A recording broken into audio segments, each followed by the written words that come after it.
এই দেশে এই মুহূর্তে যদি সেনাবাহিনী ফিরে যায়, আওয়ামী লীগ মাঠে নামবে, কারণ বাবার ক্ষমতা নাই। মিলিটারি কেন বেড়াকে ফেরত যায় না? আমার তো মনে হয় যে তারা যাচ্ছে না, তাদের পুরো কাজটা এখনো শেষ হয় নাই। আপনি বাংলাদেশ আওয়ামী লীগকে নিষিদ্ধ করে আপনি জামাতকে বিরোধী দলে রাখছেন, কার সাহসে, কার খুঁটিতে, কার খুঁটির জোর? এই ওয়াকারের জোর, এই মিলিটারির জোর, এই মোল্লার মিলিটারির যে তাদের যে গাঠবন্ধন, এই মোল্লা মিলিটারি চক্র আমাদের ভাঙতে হবে, তাছাড়া এই দেশ কোনোদিনই ঠিক হবে না। সেনাবাহিনী কেন এখনো থাকবে? এই সেনাবাহিনীর বাংলাদেশে উপস্থিতি প্রমাণ করে সেনাবাহিনী গাদ্দার। এই মিলিটারি সেনাবাহিনী বললে তিজ্জ দেওয়া হয়, এই মিলিটারি হচ্ছে 1 নম্বর গাদ্দার, এই ওয়াকার হলো 1 নম্বরে গাদ্দার, গাদ্দার নাম্বার 1 এই ওয়াকার। এই ওয়াকারই সব করছিল এবং ওয়াকারই সব করাচ্ছে, বিদেশের তো শক্তি তার পিছনে রয়েছেই। ডিপ স্টেটের টাকায় একেবারে গণভবনের যারা নিরাপত্তায় ছিল, সেনাবাহিনী যে যেদিকে ছিল, সবাই যে কি পরিমাণ ক্যাপচার ছিল। আওয়ামী লীগের মতো একটা দলকে তারা বিশ্বাস করে তাদের দলীয় কর্মসূচি গুলো প্রত্যাহার করেছে, তারা সব প্রত্যাহার করেছে। আওয়ামী লীগ বিশ্বাস করেছে তাদেরকে। 4 আগস্ট রাতে জেনারেল ওয়াকার গণভবনে সবার সাথে বৈঠক করে বলেছেন যে তার সমস্ত দায়িত্ব তাদের এবং আর কাউকে কোনো ভূমিকা পালন করতে হবে না। এবং ওইখান থেকে বেরিয়ে গিয়ে তিনি ক্যান্টনমেন্টের বাসায় গিয়ে খালেদা জিয়ার নিরাপত্তা উপদেষ্টাকে ফোন করেছেন। ফোন করে তিনি সকাল 10টায় তার কাছে আসতে বলেছেন। এবং এই যে ইয়া থেকে 4 আগস্ট বিকালবেলা, 4 আগস্ট বিকালবেলা চট্টগ্রামে ছাত্রলীগের নেতা কর্মীদের উপর সেনাবাহিনী গুলি চালিয়েছে। 5 আগস্ট আমরা দেখলাম, আমাকে একজন বলেছেন পুলিশের একটা কন্ট্রোল রুম থেকে তারা বসে বসে দেখছিলেন যে ঢাকার কোন কোন পয়েন্টে সেনাবাহিনী নিজেকে গুটিয়ে নিচ্ছে এবং সবাইকে ঢুকতে দিচ্ছে, এবং গণভবনে তাদেরকে ঢুকিয়ে দেওয়া হলো এবং সেনাবাহিনী সদস্যদের নেতৃত্বে গণভবনে লুটপাট করা হলো।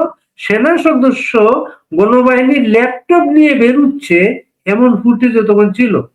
সমস্ত ছবিগুলো তারা নামিয়েছে, তারা বঙ্গবন্ধু ভাস্কর্যগুলো ভেঙেছে। এবং আজকে এই যে নর্থ ওয়েস্ট যে অনলাইন কাগজটায় যে কাহিনীগুলো বেরোচ্ছে, আমার তো মনে হয় যে তারা যাচ্ছে না, তাদের পুরো কাজটা এখনো শেষ হয় নাই।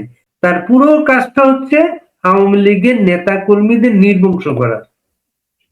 শুধু আওয়ামী লীগের নেতা কর্মীদের নির্বংশ না, ধ্বংস করা না, সেই সাথে বাংলাদেশের গণতান্ত্রিক পদযাত্রাকে, গণতান্ত্রিক যাত্রাকে, বাংলাদেশের রাজনীতিকে চিরতরে ধ্বংস করে দেওয়া।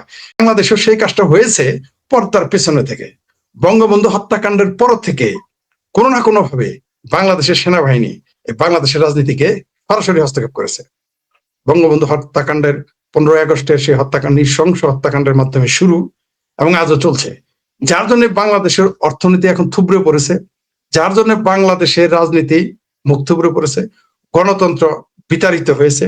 এবং প্রতিবারই এমনকি এই হাত থেকে, এই সেনাবাহিনীর হাত থেকে, এই মিলিটারি, আসলে আমি সেনাবাহিনী বলতে রাজি না, এখন মিলিটারির হাত থেকে, খোদ মিলিটারির ঘরে জন্ম নেওয়া এবং মিলিটারির তাঁবুতে জন্ম নেওয়া রাষ্ট্রটিও রাজনৈতিক দলটির প্রধানও মারা গেছে মিলিটারি হাতেই। এমনকি মানে জিয়াউর রহমানের কথা বলতেছি, তেমনি তারেক রহমান আজকে যিনি প্রধানমন্ত্রী, তার মাজার হাড্ডি এই সেনাবাহিনী ভেঙেছে, এই মিলিটারি ভেঙেছে।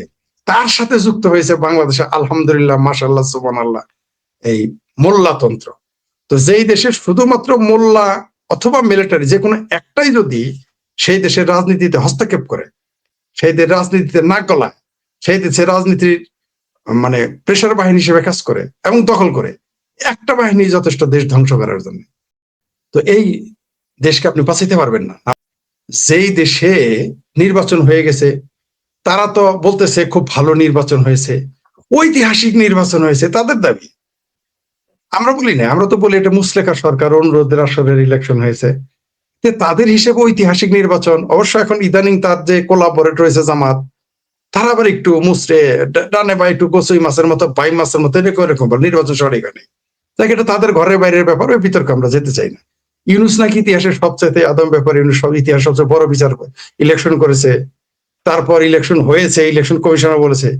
এত আর বিএনপি নাকি জনগণের দল, বিএনপি জনগণের ম্যান্ডেট নিয়ে ক্ষমতায় আসছে। তাহলে আমার প্রশ্ন, সদয় নিবেদন করতে চাই সবার কাছে, যে তাহলে ব্যারাকে ফিরে যাচ্ছে না কেন এরা, আর্মি কেন লাগে? অর্থাৎ আপনার যদি ঘরের খুঁটি এতই মজবুত হয়, তাহলে ঘরের চারিপাশে আবার অতিরিক্ত ঠিকা দিয়ে রাখছেন কেন? দালমি কুছ তো কালা হয়। তার মানে এই আপনার এই ঘর দুর্বল, খুঁটি দুর্বল, অথবা ঘরই আপনার না। বাংলাদেশ সেনাবাহিনী একটা সো কল্ড মোল্লাতান্ত্রিক রাষ্ট্র কায়েম করার জন্য এগিয়ে যাচ্ছে। তার আফগানিস্তানের মতো বাংলাদেশে একটি জিহাদি রাষ্ট্র বানানোর পরিকল্পনা করা হচ্ছে। সেনাবাহিনীর ভিতরে মৌলবাদী সরাসরি জামাত না, শুধু হেফাজত না, সরাসরি সালাফি এবং হিজবুত তাহরিরের জঙ্গিবাদীরা ঢুকে গেছে।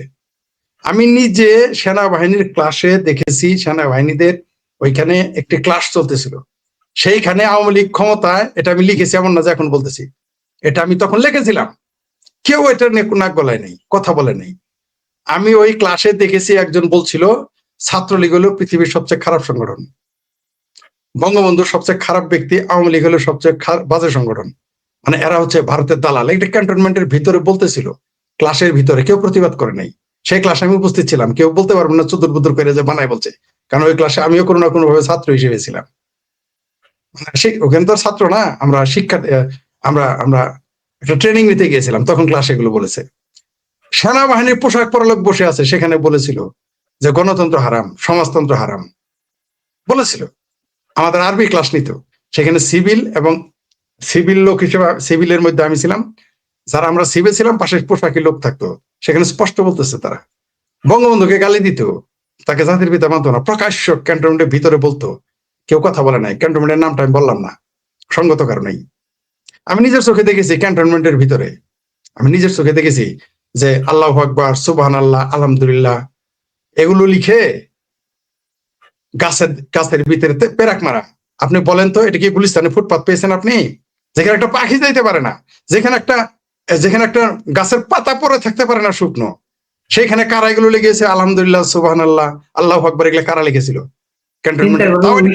আওয়ামী লীগ ক্ষমতায়, হ্যাঁ, আওয়ামী লীগ ক্ষমতা। আমি যেগুলো বলতেছি তখন আওয়ামী লীগ ক্ষমতা, এই সরকারের সময় তো লাভই নাই। এটা আওয়ামী লীগ ক্ষমতা, যখন শেখ হাসিনা প্রধানমন্ত্রী এবং প্রতিরক্ষা মন্ত্রী, আমি নিজের চোখে দেখে আসছি, এগুলা নিজের চোখে দেখছি, দুই ক্যান্টনমেন্টে এগুলো দেখেছি।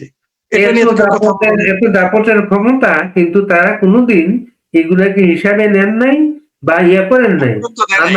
আমাকে একজন বলেছিল যে আল জাজিরা যখন ওই রিপোর্টটা হয়, প্রাইম মিনিস্টার মেন যখন ওই রিপোর্টটা হয়, তখন ওই রিপোর্টারকে ক্যান্টনমেন্টে সেনাবাহিনীর পোশাক পরে সেনাবাহিনীর গাড়িতে করে নিয়ে যাওয়া হয়েছিল আওয়ামী লীগ ক্ষমতায়। তাহলে বুঝেন কি ভয়ঙ্কর ব্যাপার, কি ভয়ঙ্কর ব্যাপার। তাহলে এখন বুঝেন, শুধু তা না, এই বাংলাদেশে আমি বারবার বলি, বাংলাদেশের যত রাজনৈতিক কোন্দল, যত সহিংসতা, এই বিডিআর হত্যাকাণ্ড, আপনি নিশ্চিত থাকেন সেনাবাহিনী জড়িত আছে। অবশ্যই বিডিআর হত্যাকাণ্ড সেখানে সেনাবাহিনীর লোক জড়িত ছিল, তারা জড়িত। এবং আজকের বিএনপি, যেমন আমরা যে আলাপ করতেছিলাম, তখন আওয়ামী লীগ এগুলা মানে স্বীকার করতে চাইতো না। আওয়ামী লীগের নেতারা 5 আগস্টের পরে আমার অনুষ্ঠানে যত আওয়ামী লীগ নেতাদের এনেছি, তাদের মুখ দিয়ে এগুলা কখনোই আমরা বলাতে পারিনি। 5 আগস্টের এখনো বলতে চাই না, আমি বলতাম, বললে আমাকে আমি আর আপনাকে একটু সংযোজন করি। এই যে খালেদা জিয়া যে জেল কেটেছেন, এইটার জন্য তো বিএনপি আওয়ামী লীগকে সবসময় দোষারোপ করে যাচ্ছে। প্র্যাকটিক্যাল অবস্থা হচ্ছে এইটাও হচ্ছে সেনাবাহিনীর মামলা। এই টাকাটা এসেছিল খালেদা জিয়া যখন 1991-96 যখন ক্ষমতায়, এই টাকাটা ওই সময় এসছে, এবং আর্মি ইন্টেলিজেন্স যারা আজকে তারেক রহমানের সাথে ওসমানী উদ্যান মিলনে আপনাকে হেঁটে হেঁটে ইয়াতে সচিবালয়ে আসে, ছবি যাচ্ছে আর্মি আসলে সাথে, ওই যে টাকা এসেছে এক অ্যাকাউন্ট থেকে আরেক অ্যাকাউন্টে টাকাটা ট্রান্সফার হয়েছে, এই সমস্ত কিছু ফাইল ডকুমেন্ট তৈরি করে রাখছে আর্মি ইন্টেলিজেন্স। এবং আওয়ামী লীগ পরে এই যে 96 যে ক্ষমতায় আসছিল আওয়ামী লীগ, 96 থেকে 2000 পর্যন্ত ক্ষমতায় ছিল, আওয়ামী লীগ এই কেসটার খবরই পায় নাই, তারা জানতোই না এটা।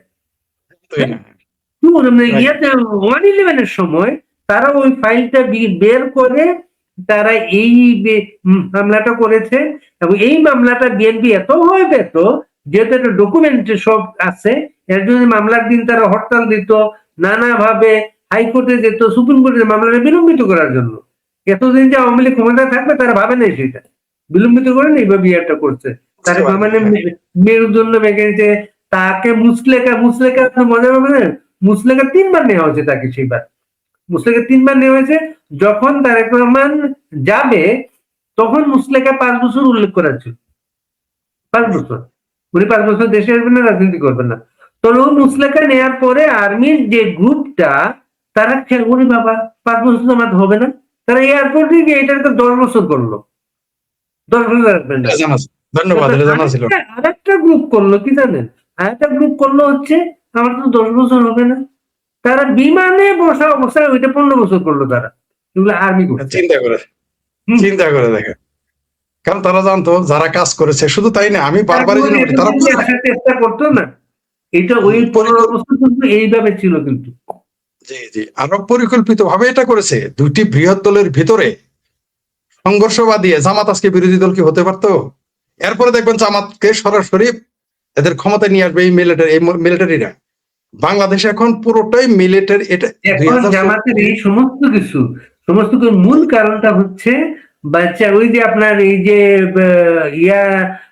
খলিলুর রহমান ভারত থেকে ঘুরে আসার পরে ওই যে আমেরিকান এম্বাসিডারের সাথে 2.5 ঘন্টা মিটিং করেছেন, যেটা হ্যাঁ, ওই মিটিং নিয়ে অনেকে বলেছেন যে ইন্ডিয়ান সফর নিয়ে ব্রিফ করছে তাকে। আসলে ওই মিটিং যেটা হয়েছে, ইউনুসকে রাষ্ট্রপতি করা, জামাতের আমিরকে উপপ্রধানমন্ত্রী করা, জাতীয় সরকার এখনই এটা তারা 18 মাস ডক্টর ইউনুসকে ক্ষমতায় বসিয়ে প্রথমে তারা চেষ্টা করছিল ইউনুসকেই রাখবে, ইউনুসকে রেখে পরে জামাতকে ক্ষমতা দিয়ে চলে যাবে, এটা হয়তো তাদের প্ল্যান ছিল। কিন্তু এই সাহস তারা পায় নাই যে না, বিএনপিকে একটা সুযোগ দিতে হবে। সাহস পায় নাই। আর পাশাপাশি এখন বিএনপিকে এনে তারা এমন একটা স্যাবোটাজ ঘটাবে, হতে পারে যে তারেক রহমানকে মেরেও ফেলবে, ওই যে বেনজির ভুট্টোর মতো মেরে ফেলে এটা আওয়ামী লীগের কাঁধে চাপিয়ে দিয়ে, ভারতের কাঁধে চাপিয়ে দিয়ে এখানে মোল্লাতন্ত্রকে ক্ষমতায় নিয়ে আসবে জামাতিদের, এই প্ল্যানও তাদের থাকতে পারে। ডিপ স্টেটে টাকার ডলার খেয়ে সবাই যেমন পেট্রোলটা হয়ে গেছিল, সেনাবাহিনী তাদের একটা না, সেনাবাহিনী হচ্ছে মূল খলনায়ক, সেনাবাহিনী তাদের একটা না। সেনাবাহিনী হচ্ছে, এই জন্য তো আমি লিখেছি যে ওয়াকার সাহেব কি সুবিধা নিয়েছেন আর কত বিলিয়ন ডলার নিয়েছেন, সেই খোঁজ আমরা জানতে পারবো না কোনোদিনও আমরা জানতে পারবো না, কোনো কালেই আমরা জানতে পারবো না। কারণ আওয়ামী লীগ ক্ষমতায় আসলে এগুলো খোঁজাবে না, বের করবে না। আমরা জানি এই দেশের যারা ক্ষমতায় আসে তারা মোল্লা মিলিটারি তাবেদার, তাই এই দেশের কোনোদিনই আর আপনি কল্যাণ করতে পারবেন না, এই দেশে গণতন্ত্র প্রতিষ্ঠা পাবে না। সবচেয়ে দুর্ভাগ্যজনক যে পৃথিবীর কোন মুসলিম সংখ্যা গরিষ্ঠ রাষ্ট্রে গণতন্ত্র প্রতিষ্ঠিত হয়নি। আমার খুব আশা ছিল যে যখন 91 সালে ক্ষমতায় আসলো, কিভাবে আপনার ধর্ম, সমস্ত ধর্মের তো মূল শক্তি তো হচ্ছে আল্লাহ বা ঈশ্বর, এটা জনগণ না তো। এখানে গণতন্ত্র জনগণ হচ্ছে ক্ষমতার মালিক। অন্যান্য ধর্মের মানুষ তো লিবারেল হয়, মুসলমানরা কোনোভাবে লিবারেল হতে পারে না। আমরা দেখেছি 2024-এ সারা পৃথিবীতে মানুষ অ্যাডভান্স হয়, চিন্তা চেতনা অগ্রগামী হয়, অগ্রণী থাকে। আমাদের বাংলাদেশ উল্টো পথে যাচ্ছে। ওই যে গল্প শুনতাম না ছোটবেলায়, ভূতের পা পিছন দিকে যায়, সামনে হাঁটে কিন্তু যায় পেছনে, বাংলাদেশ তাই। আপনি দেখেন বাংলাদেশের এই যে 2024-এ দিন যত যাচ্ছে তত স্পষ্ট হচ্ছে যে সেনাবাহিনী হচ্ছে এটা আসল খলনায়ক, সেনাবাহিনী এটা ঘটিয়েছে। আপনি বলেন তো, বিএনপি আওয়ামী লীগ কি কম শক্তিশালী দল? ছাত্রলীগ কম শক্তিশালী? বিএনপি কে কম শক্তিশালী? বিএনপি কে পারছিল আওয়ামী লীগকে উচ্ছেদ করতে? কারা করলো এটা? সেনাবাহিনী। একদিকে সেনাবাহিনী বিএনপি এবং জামাতকে বলছে আসো তোমাদের গুলি করবো না, আর শেখ হাসিনাকে বলছে আপনি কোনো চিন্তা করেন না, মেহু না, এটা বলছিল, বলে এইভাবে প্রতারণাটা করেছে। আপনি কি মনে করেন এখনো যদি সেনাবাহিনী কেন বেড়াকে ফিরে যায় না? কারণ তারা জানে আওয়ামী লীগ মাঠে নামবে। তাদের কাছে গোয়েন্দা রিপোর্ট আছে যে বাংলাদেশে এই মুহূর্তে সবচেয়ে জনপ্রিয় দল আওয়ামী লীগ, যে যতই চাপা মারুক। বাংলাদেশে মানুষের তেল নাই, নুন নাই, চাল নাই, ডাল নাই, চাকরি নাই, ব্যবসা নাই, কোনো কিছুই নেই। আমি অন্তত বললাম তো 4টা জেলার আমি খোঁজ নেই, পুরো পাতিলের ভাত হয়েছে কিনা এর জন্য সব ভাত টিপে দেখতে হয় না। 64 জেলার 4টা জেলাকে আমি নিয়েছি এর মধ্যে গবেষণা, তার মধ্যে আমার জেলা জামালপুর সহ এই 4 জেলায় গবেষণা করে দিয়েছি। খোদ বিএনপির অতিষ্ঠ, বিএনপির অপছন্দ করতেছে। সেনাবাহিনীতে সবসময় এক বেলা ভাত খাওয়ানো হইতো এগুলো।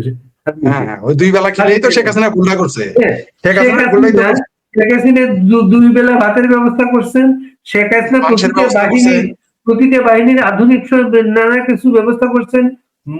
নারীকে সেনাবাহিনীর উচ্চ পদে নিয়ে গেছেন এবং সেই শেখ হাসিনার বিরুদ্ধে তারা বিদ্রোহ করছে। করবেই তো। বাংলাদেশের মানুষ এমনি খাওয়াইলে এমনি বেইমানি করে, শেখ হাসিনা যদি না খাওয়াই। আরেকটা কাতারি করছে, সেনাবাহিনীর এক বেলার জায়গায় 2 বেলা খাওয়ার ব্যবস্থা করছে, সাথে 1 বেলা মাংস। আর মোল্লাদের 5 বেলা খাওয়ার ব্যবস্থা করেছিল শেখ হাসিনা। মোল্লাদের 5 বেলা খাওয়ার ব্যবস্থা করেছে। মোল্লাদের 560টা অফিস বানায় দিছিল। এরা আরো বেশি শেখ হাসিনার বিরুদ্ধে লেগেছে। এখন কিন্তু মোল্লাদের খাওয়া দাওয়া বন্ধ। ওইগুলাই ছিল শেখ হাসিনার উৎখাতের হেডকোয়ার্টার ছিল, সেই মসজিদ গুলা। হেডকোয়ার্টার, হ্যাঁ।